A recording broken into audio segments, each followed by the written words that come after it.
Bagaimana menepis syubhat begini Ustaz? Orang-orang salafi itu memahami hadis cuma sesuai konteks saja. Ketahuilah Mas, seluruh ulama sepakat kata Imam Syaukani, wajib memahami dalil sesuai dengan konteksnya terlebih dahulu. Tidak boleh dipalingkan kepada makna lain kecuali dengan dalil.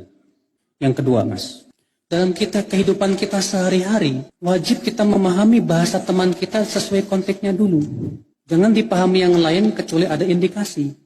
Kalau teman kamu bilang ke kamu, maaf akhi, tolong ambilkan baju kaos saya. Diambil ke meja.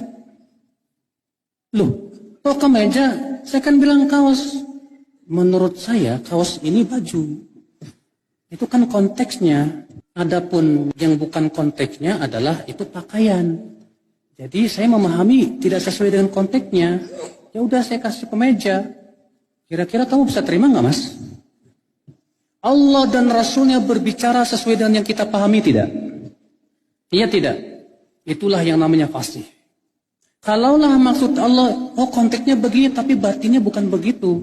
Waduh, akan hancur Pak. Ini akan membuka peluang orang-orang zindik untuk menafsirkan seenaknya. Sesuai dengan apa? Hawa nafsunya.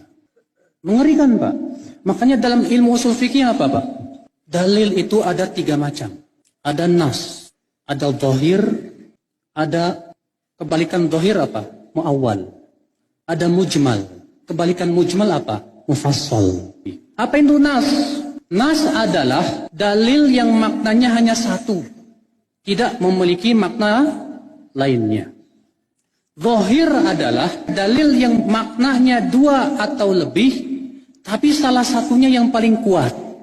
Maka wajib dipahami kepada makna yang paling kuat dulu. Sampai ada dalil yang menentukan bahwa yang diinginkan makna yang lain. Dhahir tuh. Nah ketika dipalingkan kepada makna yang lain karena ada dalil, maka disebut dengan muawwal. Yang ketiga apa? Mujmal. Apa itu mujmal? Kata-kata yang bersifat global. Maka yang sesuatu yang global belum bisa diamalkan sampai mencari dalil yang sifatnya apa? Terperinci. Pahami itu? Atau bahasa kita pun begitu Pak. Contoh, yang maknanya hanya satu. Tidak memiliki makna yang lainnya. Sabda Nabi apa? Kullu muskirin khamrun wa kullu khamrin haram. Setiap yang memabukkan itu arak. Dan setiap arak itu haram. Kata-kata memabukkan hanya satu, maknanya jelas. Tidak ada makna yang lain. Ya. Contoh dhahir. Kalau misalnya antum berkata, saya melihat singa. Kata singa ini bisa mempunyai 2 makna. Makna yang pertama binatang buas beneran. Makna yang kedua laki-laki yang pemberani. Iya kan? Kalau ada orang berkata kepada Anda, saya tadi melihat singa. Apa yang Anda pahami terlebih dahulu? Anda harus memahami terlebih dahulu itu binatang buas. Sampai ada indikasi, saya tadi melihat singa menunggang kuda. Gak mungkin singa beneran.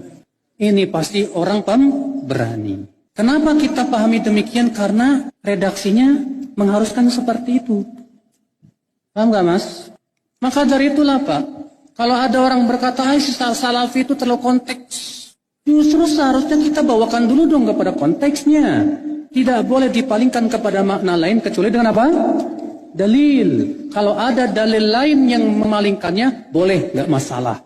Selama dalil itu sahih. Yang salah itu Pak, memalingkan makna yang kuat kepada makna yang lemah tanpa dalil. Contoh, memalingkan tanpa dalil.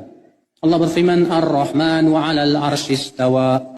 Ar-Rahman 'alal arsy istawa. Ar-Rahman istawa 'alal arsy. Istiwa di atas arsy. Apa kata mereka? Istawa itu ada 6 makna. Istawa artinya menguasai, kata mereka. Kita katakan tadi dulu Mas. Istawa saja dalam bahasa Arab betul ada 6 makna. Tapi masalahnya ini setelah istawa ada ala. Dan dalam bahasa Arab, makna istawa ala itu satu maknanya. Apa itu?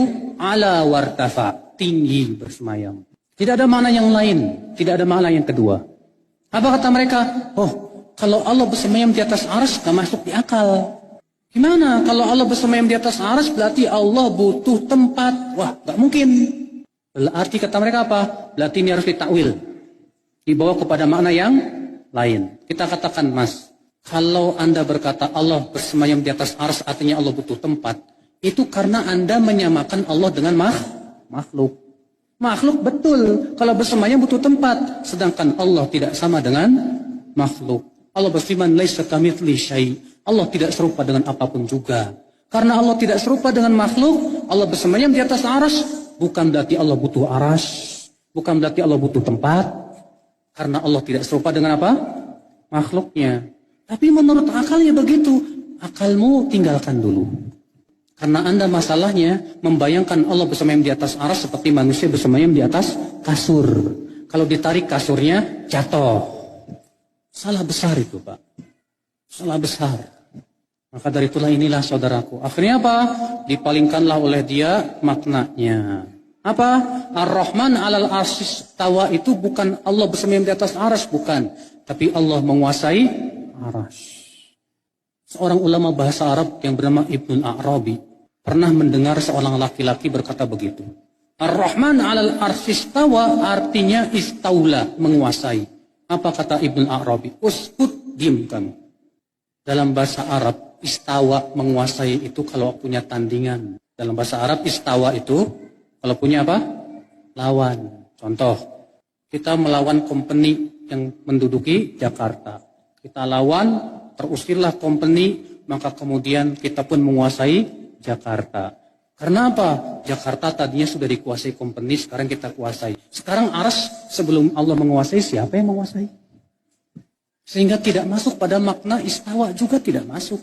Istaula maksudnya. Nah, itulah saudara-saudara. Makanya seluruh ulama sepakat di zaman dahulu, ya di zaman salafus saleh, bahwa Allah bersemayam di atas